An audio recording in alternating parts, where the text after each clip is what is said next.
So the racist Simon Pegg is back to torment us with more news.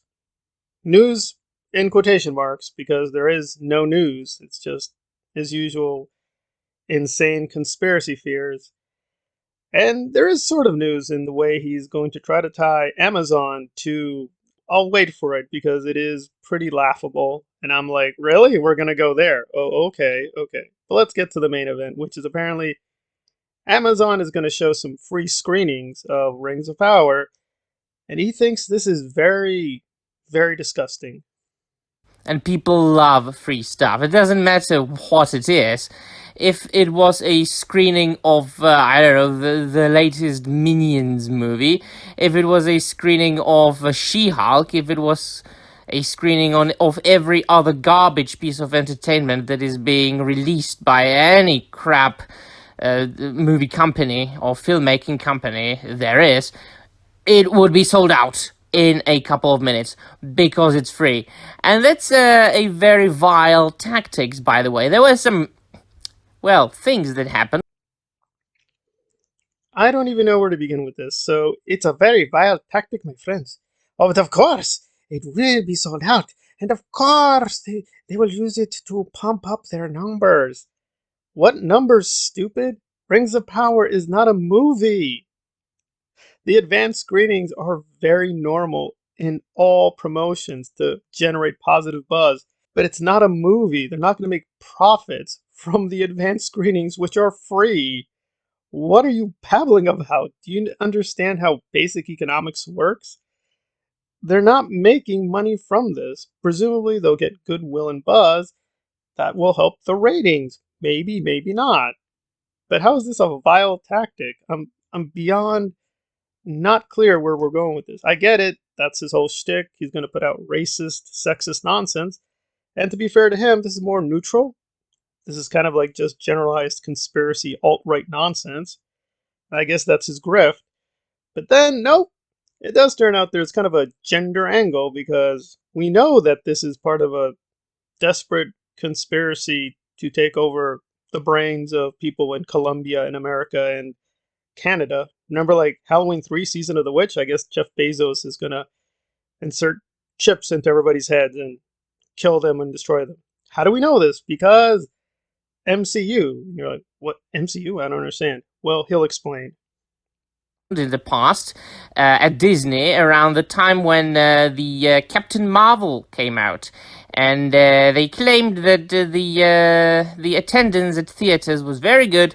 And then it came out that actually a lot of these tickets, a vast majority of them, were bought by Marvel employees, and that the theaters were reserved.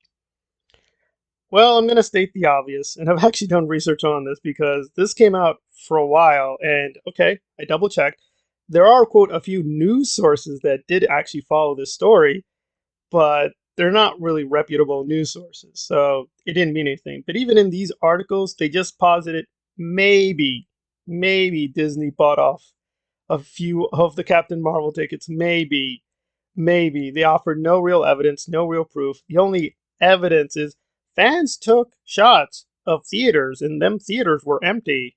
How do you explain that? It made $1 bajillion, but them theaters are empty. This isn't even an original conspiracy theory. This is from Nerdrotic. And guess who went on Nerdrotic's channel and said, "Hell, Gaddy! Hell, Gaddy!" And guess who Garrett's, you're pretty lot. I like your channel. It's a good channel. Okay. This isn't exactly independent journalism at work here. So Nerdrotic likes European lore's conspiracy nonsense, and European lore loves Gary's conspiracy nonsense. Wow. It's like they're connected or something. And yeah, they always say the same thing. They act in unity. They help one another out. They provide independent confirmation. How do you know that Rings of Power has this conspiracy? Because you know, my friends, Captain Marvel, the vile tactics of the Disney. Well, where are you getting this from? He never cites a source, by the way. I presume it's Nerdrotic. Well, how can we trust Nerdrotic? Well, Nerdrotic is a true Tolkien fan, and we know this because he watches European lore. And it's like, wait, we're going in a big circle. And so we are.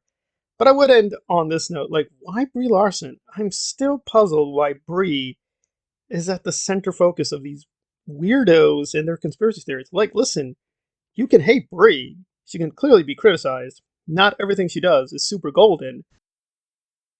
It's also a little bizarre that Disney tried to pump up Captain Marvel's sales, but not Endgame.